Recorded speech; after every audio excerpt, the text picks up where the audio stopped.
قرآن مجید میں جمعے کے دن کا ذکر ہے اور جمعے کی نماز کا اور اذان کا ذکر ہے۔ ارشاد ہوا یا ایھا الذین آمنو، اے ایمان والو۔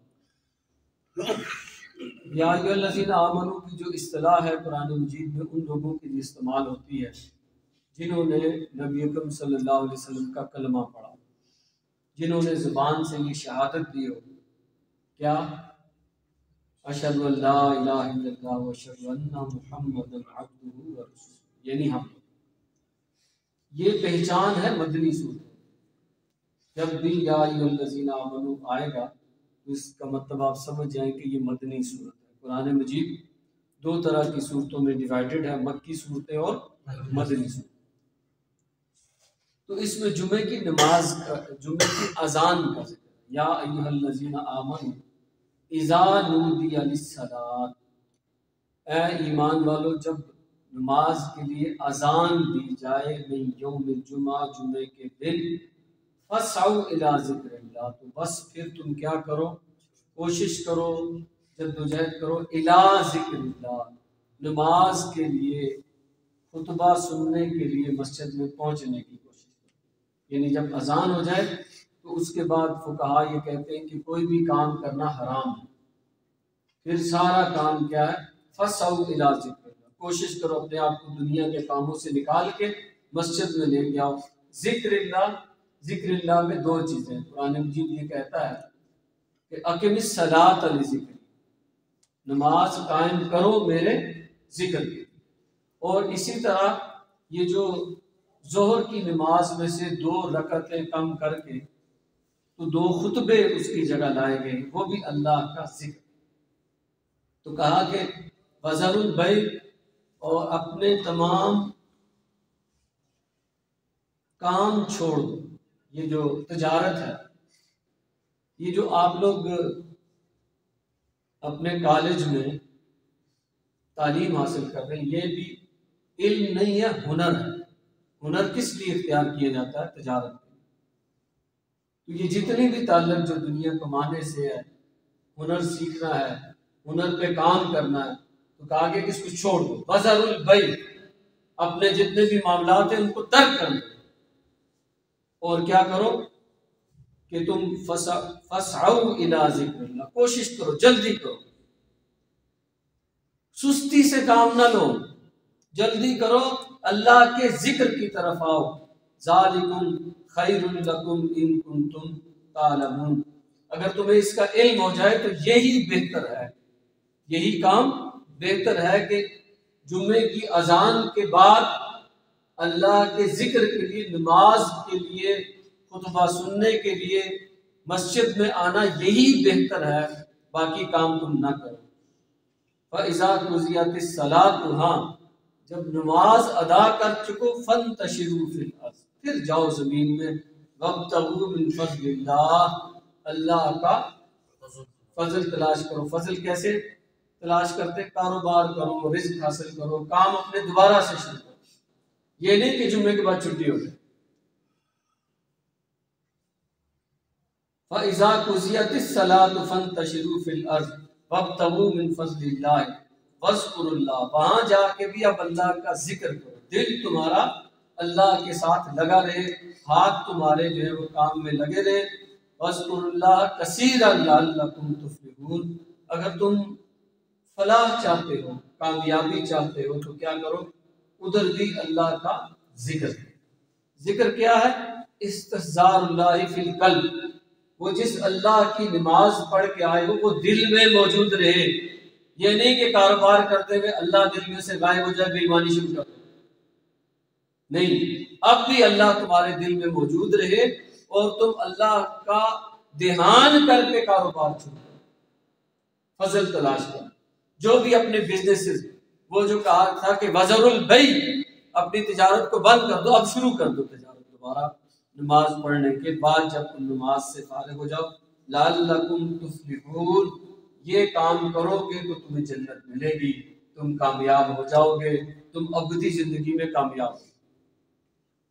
یہاں جب سے جمعہ شروع ہوا ہے، کچھ لوگ، کچھ جو بچے ہیں جو جمعہ پڑھنے والے ہیں، ان کو کچھ مسائل ہیں، آج ان مسائل پہ بھی ڈسکشن کریں گے، اور نماز کے بعد بھی موقع ہوگا کہ آپ میرے ساتھ بیٹھے علی وجہ البصیرہ اپنی سوچ سمجھ سے بات کریں، اور بات سے بات آگے بڑھتی ہے، ناراضگی سے بات آگے نہیں بڑھتی۔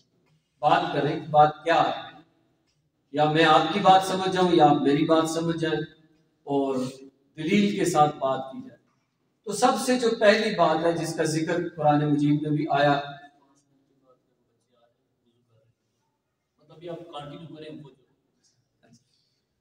تو سب سے پہلی بات جو ہے مسائل میں سے وہ ایک ہے جس کا ذکر یہاں کا آیا، فَإِذَا نُودِيَ لِلصَّلَاةِ مِن يَوْمِ الْجُمْعَةِ۔ کوشش کرو جب جمعے کے لیے اذان دی جائے تو تم پھر یوم جمعہ کی نماز کے لیے، یہ اذان کا جو معاملہ ہے جمعے کے لیے، اس پہ کچھ بات کریں۔ نبی اکرم صلی اللہ علیہ وسلم کے دور میں جو جمعے کا آغاز ہوا وہ مکہ میں نہیں ہے۔ جب آپ ہجرت کر کے مدینے کی طرف تشریف لے گئے، ابھی وہ مدینے میں داخل نہیں ہوئے تھے کہ ایک مقام پہ جمعے کے پڑھنے کے احکامات آئے، اور مدینہ پہنچنے سے پہلے پہلے مسجد نبوی کے بننے سے پہلے پہلا جمعہ ادا کیا۔ اس وقت سے یہ جمعہ چل رہا ہے۔ اس جمعے کے مسائل میں سب سے پہلے اذان کا مسئلہ ہے، جو ابھی ہمارے درمیان تھوڑا مختلف ہے، مختلف لوگ اس کو مختلف انداز سے کرتے ہیں۔ ہم اس کو وہاں سے لے کے چلتے ہیں کہ آپ صلی اللہ علیہ وسلم کے دور میں یہ کیسے تھا۔ آپ صلی اللہ علیہ وسلم کے دور میں ایسے تھا کہ جمعے کی اذان دی جاتی تھی اور لوگ جمعہ پڑھنے کے لیے آ جاتے ہیں۔ اسی طرح حضرت ابوبکر صدیق رضی اللہ تعالیٰ عنہ کے دور میں بھی ایسا ہی تھا، حضرت عمر کے دور میں بھی ایسے ہی، ایک اذان دی جاتی تھی اور لوگ جمعہ پڑھنے کے لیے آ جاتے تھے۔ پھر یہ ہوا کہ لوگ کچھ کاروبار میں زیادہ لگ گئے، کچھ لوگ امیر ہو گئے، کچھ جو ہے وہ بزنس زیادہ بڑھ گئے، لوگوں نے کم تعداد میں جمعے میں آنا شروع کیا یا لیٹ آنا شروع کیا، جیسے آج کل ہمارا معاملہ ہے کہ ہم دیکھ لیں کہ خطبہ ختم ہو جائے تو جمعے میں آ جائیں ہم۔ تو وہاں پہ بھی یہ معاملہ کسی درجے میں اس کا آغاز ہوا، ابھی تو یہ اپنے پیک پہ پہنچا ہو۔ تو حضرت عثمان کو یہ بات اچھی نہیں لگی لوگوں کا، جیسے آپ کے پرنسپل صاحب کو اچھی نہیں لگتی، وہ آپ کو ڈانٹ ڈپٹ کے گھسیٹ کے وہ کچھ نہ کچھ کر کے ادھر لے آتے ہیں۔ تو انہوں نے بھی کہا کہ بھائی لوگ مسلمان ہیں تو یہ جمعے میں کیوں نہیں آتے؟ تو وہاں پہ یہ طریقہ کار نے رائج کیا کہ ایک اذان اور دیں گے، جو اذان نبی اکرم صلی اللہ علیہ وسلم کے دور میں، حضرت ابوبکر صدیق، حضرت عمر کے دور میں ایک ہوتی تھی، انہوں نے سوچا کہ اب دو اذانوں کی ضرورت ہے۔ تو انہوں نے، حضرت عثمان نے ایک اذان، یہ جو اذان ابھی ہم نے دی ہے مسجد میں، اس سے پہلے ایک اذان دلوائی، وہ کہاں پہ؟ بازار میں۔ وہ اذان مسجد میں نہیں ہوتی، وہ اذان بازار میں دی جاتی کہ لوگوں جمعے کا وقت ہو گیا ہے، جمعے کے لیے نکلو۔ یہ اس چیز کی نشانی تھی کہ اگر لوگ غفلت میں پڑے ہوئے نہیں آ رہے تو بازار میں ایک اذان دی جاتی، لوگوں کی یاد دہانی کی۔ پھر لوگ جو ہے وہ تیاری کرتے تھے، مسجد میں آتے تھے، تو مسجد میں جب یہ خطبہ شروع ہوتا تھا تو اس سے پہلے پھر ایک اذان، اور وہ جو نارمل اذان ہے جو پہلے بھی نبی اکرم صلی اللہ علیہ وسلم کے دور میں بھی تھی، وہ دی جانے لگی، وہ دی، اور اب دو اذانیں شروع ہوئی۔ اس کے بعد جو بھی خلفاء آئے انہوں نے پھر دو اذانیں کنٹینیو کی، جو ابھی تک ہمارے ہاں دو اذانوں کا جو رواج چل رہا ہے وہ وہاں سے چلا، حضرت عثمان کے دور سے۔ اب یہ کیونکہ قرآن و سنت کا مسئلہ تو ہے نہیں، صحابہ کے دوران صحابہ کے تعامل کا مسئلہ ہے، تو اس میں ہمارے ہاں دو رائے پائی جاتی۔ جو ہمارے ہاں سلفی یا اہل حدیث لوگ ہیں وہ یہ کہتے ہیں کہ زیادہ بہتر یہی طریقہ ہے جو محمد رسول اللہ صلی اللہ علیہ وسلم کے دور میں تھا، حضرت ابوبکر صدیق کے دور میں تھا، حضرت عمر کے دور میں تھا۔ بہتر طریقہ وہی ہے، ہمیں ایک اذان کے ساتھ ہی کنٹینیو کرنا چاہیے۔ نبی اکرم صلی اللہ علیہ وسلم اپنے یہی سنت چھوڑ کر گئے ہیں ہمیں ایک اذان کے ساتھ کنٹینیو کرنا چاہیے۔ اور دوسرا اب اذان کا معاملہ یہ ہے کہ آپ لاؤڈ سپیکر آگے آپ ایک اذان دیتے، دور دور تک آوازیں جاتی ہیں۔ آپ دیکھ رہے ہیں کہ دریا سے پار جو مسجدیں ان کی اذانیں بھی ہمیں یہاں پہ بھی سنائی دیتی ہیں۔ ورنہ یہ ہے کہ اگر اذان کو دور تک پہنچانے کا یہ معاملہ نہ ہوتا تو پھر وہی تھا کہ بازار میں جا کے ایک اذان دلوائی جاتی، تو وہ اذان بھی جو دوسری ہے وہ صرف مسجد میں نہیں ہوتی تھی، بازار میں ہوتی تھی۔ لیکن اس کو پھر ایک روایت کے طور پہ ٹھیک ہے، بازار میں تو اذان نہیں ہوتی، مسجد میں ہوتی ہے، کیونکہ لاؤڈ سپیکر ہے، بازار تک اذان کی آواز تو پہنچ جاتی ہے۔ تو اب ایک گروہ ہمارا جو مسلمان گروہ ہے وہ یہ کہتا ہے کہ ہم تو وہ طریقہ فالو کریں گے جو محمد رسول اللہ اور پہلے دو خلفاء کی زمانے میں۔ دوسرے لوگ یہ کہتے ہیں کہ نہیں، حضرت عثمان کے بعد بھی چلا آ رہا، پھر وہ حضرت علی کا دور بھی تھا، پھر اموی خلفاء کا دور تھا، عباسی خلفاء کا دور تھا، اس دور میں بھی یہی طریقہ دو اذانوں والا ہے، تو ہم اب دو اذانیں ہو گئی ہیں تو دو پہ ہی کار بن رہے ہیں۔ اب ہر ایک کے پاس اپنی ایک دلیل ہے۔ کچھ لوگ، اب یہ ترجیح کا مسئلہ ہے، کچھ لوگ یہ سمجھتے ہیں کہ یہ بات سٹرانگ ہے کہ جو نبی اکرم صلی اللہ علیہ وسلم کے دور میں تھا وہی ہے۔ دوسرے لوگ یہ سمجھتے ہیں کہ آپ صلی اللہ علیہ وسلم کی یہ حدیث مبارک ہے کہ علیکم بسنتی وسنت الخلفاء الراشدین المہدیین، تمہارے اوپر لازم ہے کہ تم میری سنت پر عمل کرو اور میرے بعد جو خلفاء راشدین تھے ان کی سنت پر بھی عمل کرو۔ تو وہ اس حدیث کو لے کے وہ یہ کرتے ہیں کہ دو اذانیں دیتے ہیں۔ ایک لوگ یہ کہتے ہیں کہ علیکم بسنتی، میری سنت پہ عمل کرو، وہ ایک اذان دیتے ہیں۔ یہ فروعی مسئلہ ہے، اس کا قرآن مجید سے کوئی تعلق نہیں، اس کا اصول دین سے کوئی تعلق نہیں، اس کا فروع سے تعلق نہیں۔ دونوں چیزیں اختیار کی جا سکتی ہیں، دونوں چیزیں ہمارے ہاں چلتی ہیں، اختیار کی گئی ہیں۔ اس لیے اس پر یہ کہنا کہ من دیگری تو دیگرم، میں اور ہوں تو اور ہے، یہ جہالت کی نشانی ہے، علم کی نشانی۔ علم اگر ہو تو پتہ چل جائے یہ مسئلہ کیا ہے، لیکن جو ایک اذان دے گا میں ادھر نہیں پڑھوں گا، جو دو اذانیں دے گا میں ادھر نہیں پڑھوں گا، یہ جہالت کی نشانی۔ دو اذانیں بھی صحابہ نے دی، ایک اذان بھی صحابہ نے دی، تو کچھ لوگ ایک کو ترجیح دیتے، کچھ دو کو ترجیح دیتے، دونوں کی اپنی کیا ہے دلائل ہے، مضبوط دلائل ہے۔ میں یہ کہہ سکتا ہوں کہ ٹھیک ہے جی، یہ مجھے یہ والا پہلی دلیل پسند ہے کہ ایک اذان ہو، کیونکہ نبی اکرم صلی اللہ علیہ وسلم کے دور میں بھی ایک تھی، حضرت ابوبکر صدیق کے دور میں بھی ایک تھی، حضرت عمر کے دور میں بھی ایک تھی، اور ایک ہی اذان سے اب کیونکہ لاؤڈ سپیکر ہے بات پہنچ جاتی ہے، دوسری اذان دینے کی ضرورت نہیں ہے۔ ہاں اگر آپ نے دوسری اذان دلوانی ہے تو جیسے حضرت عثمان نے بازار میں اذان دلوائی تو دلوائی۔ ہاں جو مسجد میں دو اذانیں دیتے ہیں ٹھیک ہے، وہ کفر تو نہیں کر رہے نا، ان کے پاس بھی اپنی دلیل۔ ہم یہ کہ کوئی یہ کہہ سکتے ہیں کہ یہ دلیل کمزور ہے، کمزور تو دونوں دلیلیں نہیں ہیں، لیکن کیا ہے کہ مجھے یہ پسند ہے، مجھے یہ پسند ہے، میرا دل اس پہ زیادہ ٹھکتا ہے، دوسرا کہ میرا دل اس پہ زیادہ ٹھکتا ہے، بس بات ختم۔ ایک ہی مسجد میں ایک وقت میں ایک طریقے پہ بھی نماز پڑھی جا سکتی ہے، دوسرے وقت میں دوسرے طریقے پہ بھی نماز پڑھی جا سکتی ہے، اس میں کوئی مسئلہ نہیں ہے۔ یہ تو ہو گیا اذان کا مسئلہ۔ میں جمعے کے بعد بھی یہاں بیٹھوں گا، اس مسئلے کو ہم تفصیل سے بھی ڈسکس کریں گے۔ اچھا، اب دوسرا مسئلہ سنتوں کا مسئلہ۔ جن مسجدوں میں دو اذانیں دی جاتی ہیں ان میں یہ ہے کہ خطبہ جو ہے نا، اچھا پہلے خطبے کو دیکھیں۔ خطبے نبی اکرم صلی اللہ علیہ وسلم کے دور میں دو ہوتے ہیں اور آپ سے پہلے بھی دو ہوتے ہیں۔ یہ خطبہ آیا کہاں سے؟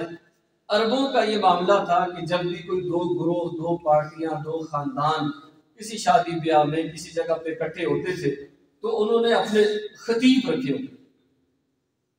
ایک پارٹی اٹھتی تھی، وہ کیا کرتی تھی کہ اپنے آپ جو خاندان ہے اس کے آباء و اجداد اور اس کے پرکھوں اور اس کے سلف کی تاریخ بیان کرتے، ہم ایسے تھے، ہم بہادر تھے، ہم جنگجو، ہم یوں کرتے، ہم یوں کرتے، ہماری یہ نیکیاں، ہماری یہ بہادری، اس کے قصے سناتے۔ پھر دوسرے خاندان کا خطیب کھڑا ہو جاتا اور وہ کھڑا ہو کے قصے سناتا تھا، نہیں ہمارا خاندان بہت اعلیٰ تھا اور ایسے تھا اور ایسے تھا، ہماری اندر یہ خوبیاں، ہم نے یہ کامیابیاں حاصل کی، ہماری ہسٹری یہ ہے۔ تو وہ دو خطبے ہو جایا کرتے، اس طرف والے بھی اس طرف والے کرتے کیا تھے؟ اپنی تعریف۔ نبی اکرم صلی اللہ علیہ وسلم نے آ کے وہ دونوں خطبے جو ہیں وہ کنٹینیو رکھے، اور ان دونوں میں اللہ کی تعریف، محمد رسول اللہ صلی اللہ علیہ وسلم پر درود، اللہ کی تعریف اور مسلمانوں کے لیے دعا، یہ چیز اس میں جاری رکھی۔ تو وہ جو دو خطبے تھے ان کو آپ صلی اللہ علیہ وسلم کیسے دیتے تھے کہ ایک کچھ دیر خطبہ دیا پھر بیٹھ جاتے تھے، کچھ دیر تشریف رکھتے تھے پھر کھڑے ہو جاتے، بیٹھتے اس لیے نہیں تھے کہ تھک گئے، کیونکہ عرب میں پہلے دور جاہلیت میں بھی دو خطبے ہوتے تھے، تو ان دو کی نشانی کے طور پہ آپ بیچ میں بیٹھ جاتے تھے، بیٹھ کے پھر دوسرا اس کا حصہ کنٹینیو کرتے تھے، تو یہ دو خطبے۔ اب ہمارے یہاں اس کی کیا صورت ہے؟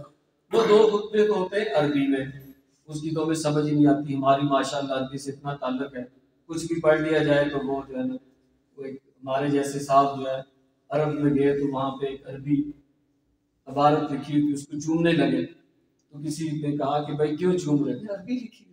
نے کہا یہ واش روم ہے، یہ لکھا ہوا ہے واش روم، تم اس کو کیوں چوم رہے ہو؟ مجھے تو پتہ ہی نہیں اس بات۔ تو ہمارا اور عربی کا آپس میں تو یہ تھا کہ ہم عربی میں اگر واش روم بھی لکھا ہو تو ہم اس کو بھی چومنے لگتے ہیں۔ تو ضرورت صبر کی ہوئی کہ اردو میں کچھ کہا جائے، جس زبان میں، ہندی میں جہاں پہ ہندی بولنے والے ہیں، جہاں پہ بنگلہ بولنے والے ہیں، جہاں پہ انگلش بولنے والے ہیں، تو وہ سارے یہ کرتے ہیں کہ ان دو خطبوں کے علاوہ ایک خطاب ہوتا ہے، جیسے میں آپ سے خطاب کروں تاکہ سمجھ آئے۔ کیوں؟ یہ جو جمعے کا معاملہ ہے یہ ہے، اس کو کہتے ہیں تعلیم بالغاہ کا پروگرام ہے، بڑے لوگوں کو پڑھانے کا پروگرام ہے۔ تو اب عربی تو آتی نہیں ہے، ایک ایسی زبان میں وہ میں بات کروں کہ زبان یار من ترکی و من ترکی نمی دانی، میرا دوست ترکی بولتا تھا، ترکی مجھے آتی نہیں تھی، پتہ نہیں کیا کہہ کے چلا گیا۔ اس کو ختم کرنے کے لیے خطاب اردو میں کیا جاتا ہے۔ اب اس کی دو صورتیں، جہاں پہ دو اذانیں دی جاتی ہیں وہ یہ کرتے ہیں، وہ دو کی جگہ تین کرتے ہیں، ایک اردو والا، دو عربی والے، تو وہ تین ہو گئے۔ پھر ایک نئی چیز آ گئی کہ بھائی دو ہونے چاہیے تھے، تین کیوں ہو گئے؟ جو لوگ ایک اذان کے ساتھ معاملہ کرتے ہیں وہ یہ کرتے ہیں کہ ابھی میں نے آپ کے سامنے خطبہ دیا تو میں نے اس عربی خطبے سے آغاز کیا، بیچ میں یہ اردو والا خطبہ بھی آ گیا، یہ جب ختم ہو جائے گا تو میں بیٹھ جاؤں گا، یہ ایک خطبہ ہوگا۔ اس کے بعد کھڑے ہو کے پھر دوسرا عربی خطبہ پڑھ دوں گا۔ ایک خطبہ کہیں بھی نہیں ہوتا، دو ہوتے ہیں، بیچ میں بیٹھتے ہیں پھر کھڑے ہوتے ہیں۔ جو لوگ دوسرے ہیں جہاں پہ دو اذانیں دی جاتی ہیں، ان کے یہاں پھر یہ سیٹ اپ ہو گیا انتظامی طور پہ کہ عربی خطاب کو الگ کر دیا گیا، پھر سنتوں کا وقت دے دیا گیا، اور پھر اس کے بعد دو خطبے عربی کے پڑھ کے نماز پڑھ دیں۔ یہ بھی ایک فروعی مسئلہ ہے۔ کچھ لوگ اس کو اس طرح سے کرتے ہیں، جو ایک اذان کے ساتھ کنٹینیو کرتے ہیں، وہ یہ کرتے ہیں کہ عربی خطبہ پہلا اس سے آغاز کیا، بیچ میں اردو کا خطاب کیا، بیٹھ گئے، پھر کھڑے ہو کے وہ جو دوسرا خطبہ ہے نبی صلی اللہ علیہ وسلم کا مسنون وہ پڑھا اور پھر نماز پڑھا۔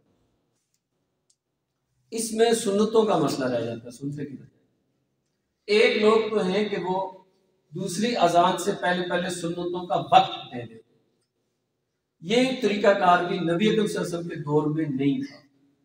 حرام حلال کی بات نہیں ہے، میں آپ کو انتظام کی بات، اس میں دو اذانیں دے دینے سے، سنتوں کا ٹائم دے دینے سے کوئی کافر مسلمان والا مسئلہ نہیں، یا نہ دینے سے نہیں، ٹھیک ہے۔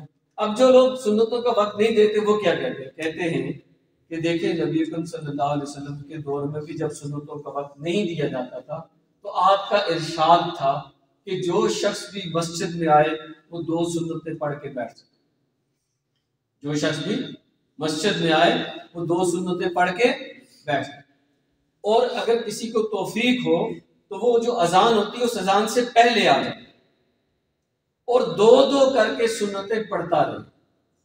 آپ کو پتہ ہے کہ میکسیمم کتنی سنتیں ثابت ہے صحابہ کرام سے؟ 12 سنت، دو دو کر کے۔ جو شخص پہ، ہم تو مسجد میں پہلے آتے ہی نہیں، ہمیں تو بھاگ جاتے ہیں مسجد سے، مسجد اور ہمارے درمیان فاصلہ ہو، دل نہیں کرتا آنے کا، صرف نماز پڑھنے کی۔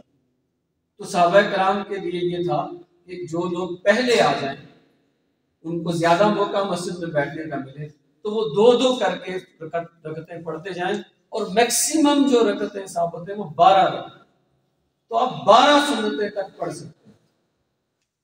لیکن اگر آپ آئے اسی وقت میں کہ جب خطبہ ہو رہا ہے، اور خطبہ کون سا، یہ عربی اردو خطاب ہو رہا ہے، تو آپ کے لیے ان مساجد میں جن میں یہ انتظام ہے کہ دوسری اذان نہیں ہوتی، وہ کہتے ہیں کہ آپ 2 رکعتیں سنت پڑھ کے بیٹھ سکتے، یعنی 2 سے لے کے 12 تک سنتیں پڑھی جا سکتی.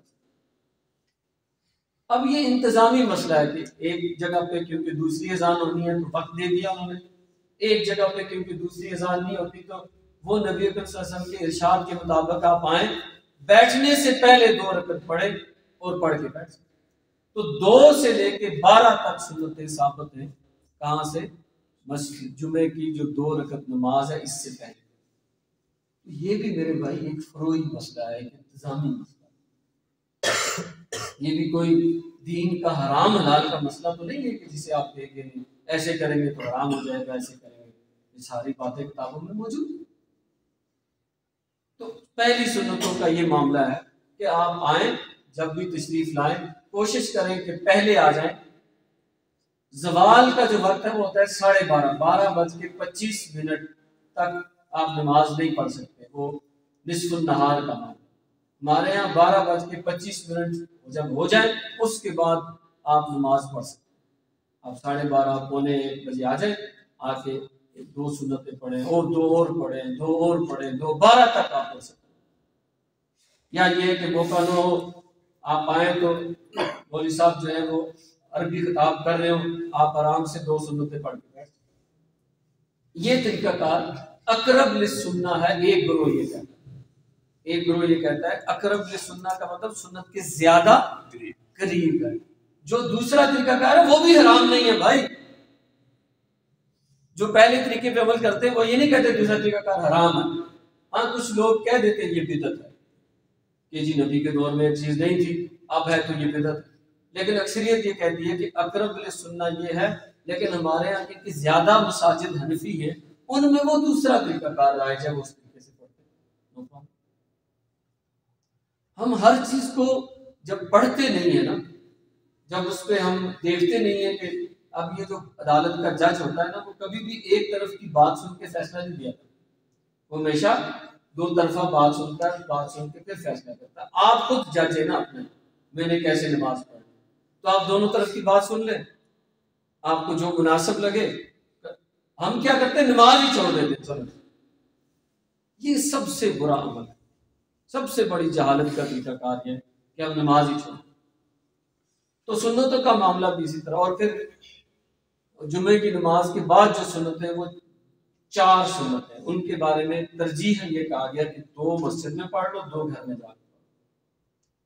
یا یہ ہے کہ اگر گھر جانے کا معاملہ نہیں ہے تو 2 کر کے 4 سنتیں تم جو ہے وہ اس کے بعد پڑھ لو. تو 12 پہلے ہوگی میکسیمم، اور 4 سنتیں جو ہے وہ بعد میں ہوگی 2 سلاموں کے ساتھ. یہ اس طرح سے بیچ میں آپ کی 2 رکعت نماز ہے جمعہ ہو جائے گی. اللہ تعالیٰ یہ 2 طریقے ہمارے یہاں رائج. اس پہ بات ہو سکتی ہے، بحث ہو سکتی ہے. ہم یہ کہہ سکتے ہیں اچھا جی بتائیں سنت سے زیادہ قریب کون سا طریقہ ہے، میں وہ اپنا لیتا ہوں. یا آپ کہیں جی نہیں میں تو سیدھی بات ہے، میں تو میں نے تو امام ابو حنیفہ کا اختیار کر نہیں. اس میں کوئی مسئلہ نہیں، اس میں کوئی مسئلہ. تو اس میں مسجد چھوڑ دینے میں دونوں کا مسئلہ. نہ امام ابو حنیفہ نے کہا کہ جمعہ چھوڑو. جمعے کے چھوڑنے کے بارے میں حدیث میں آتا ہے جس نے 3 جمعے غفلت سے یا جان بوجھ کے چھوڑ دیے، اللہ اس کے دل پر مہر لگا دے. یہ وہ کام ہے جو کافروں کے دل کے ساتھ کیا جاتا ہے. ختم اللہ علی قلوبہم، طبع اللہ علی قلوبہم. ان کے دل پہ مہر لگ جاتی ہے، پھر دل میں حق داخل نہیں. جو 3 جمعے چھوڑ دے گا وہ سب سے جمعے مت چھوڑے. مسائل کو سیکھے، اس پہ ڈسکشن کریں، ناراض نہ ہو، رس نہ جایا کرے، ناراض نہ ہوا کرے، بلکہ یہ کہ سیکھا کرے. بیٹھے جمعے کے بعد ہمارے پاس موقع ہوگا، میں یہاں بیٹھوں گا، جس کو جو مسئلہ کھل کے بات کرے. علم کی بات ہے نا، کوئی آپس میں ذاتی دشمنی کا مسئلہ تو نہیں. اس کو جو ہے وہ اچھی طرح سیکھا جا سکتا. مسائل اور بھی ہیں، وقت ہونے والا ہے. ایک مسئلہ اور میں آپ کے سامنے رکھ دیتا ہوں. جمعے ایک مسئلہ یہ ہے کہ نبی اکرم صلی اللہ علیہ وسلم جو ہے آپ کے وقت میں مسجد نبوی میں 2 مؤذن ہوا کرتے تھے، ایک حضرت بلال تھے اور ایک اور صحابی، اس وقت ان کا نام میرے ذہن سے اتر گیا۔ تو دونوں جو ہیں آپ صلی اللہ علیہ وسلم کے پیچھے اذان بھی دیا کرتے تھے اور اقامت بھی دیا۔ تو ان میں اقامت کے 2 طریقے ہیں۔ ایک اقامت جو کی جاتی ہے وہ ترجیح کے ساتھ کی جاتی ہے، اور ایک اقامت جو بغیر ترجیح کے کی جاتی ہے۔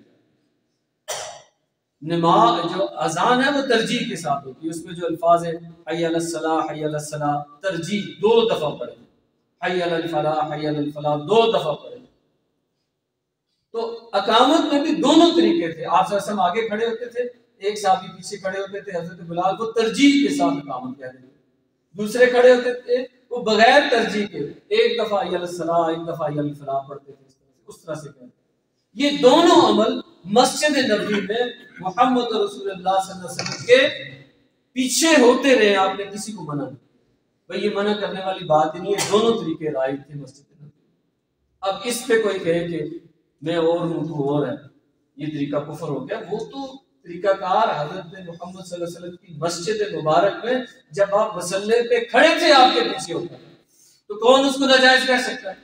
ہاں یہ کہہ سکتے ہیں یار میں جن محلوں میں جن مسجدوں میں پڑھتا رہا وہاں میں نے یہ نہیں دیکھا، ٹھیک ہے، میرے لیے اجنبی سا ہے، اوپرا سا ہے، بھائی ٹھیک ہے، بہت سی طریقے بہت سی چیزیں آ کے کہیں نہ کہیں سیکھتا ہے، آپ یہ بات سیکھ لیں کہ یہ طریقہ بھی ہے، یہ طریقہ بھی ہے، وطر پڑھنے کے 5 طریقے آپ وہ بھی سیکھ لیں، تو یہ جو اقامت کہنے کے 2 طریقے آپ وہ بھی سیکھ لیں، جمعے کی نماز پڑھنے کے 2 طریقے آپ دونوں سیکھ لیں، کیونکہ دونوں دین کا حصہ ہے نا۔ آپ کے میں ایک کو چھوڑتا ہوں ایک کو پکڑتا ہوں، تو یہ بھی اللہ کے نبی کی سنت ہے، اس میں بھی سنت کے دلائل ہیں، تو آپ دونوں طریقے کار اختیار کریں تاکہ آپ کو بعد میں مسئلہ نہ ہو۔ بارک اللہ لی و لکم فی القرآن العظیم ونفعنی و ایاکم بالآیات والذکر الحکیم، انہ تعالی جواد کریم ملک بر رؤوف رحیم۔